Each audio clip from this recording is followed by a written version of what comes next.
Ano, okay na tayo? Gupitan na lang natin, yung dulo.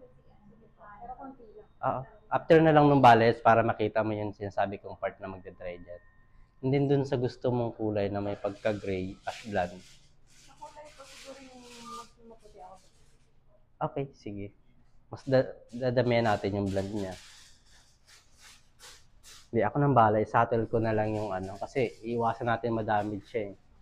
Na-dehydrate na siya sa bleach. Okay, sige.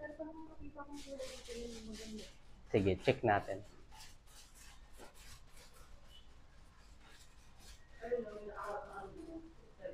Check natin yan kung kaya ng buhok mo. Pag kaya naman, wala namang problema.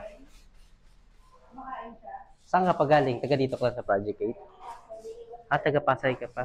Nirefer ka ng client ko? Sa TikTok. Okay, sige. Check ko yung gusto mong kulay. Pag kaya naman, mas maganda ha. Okay, sige. Okay.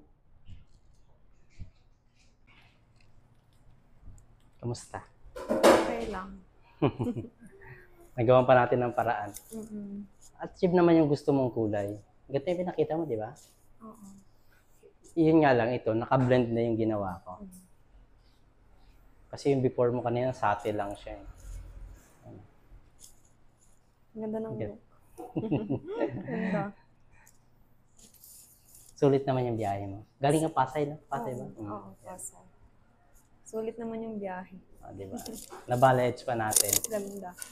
Thank you so much. 2 days bago mo siya paliguan ha. Okay pa. Tapos after 2 months, tone down tayo ha. Thank you. Thank you.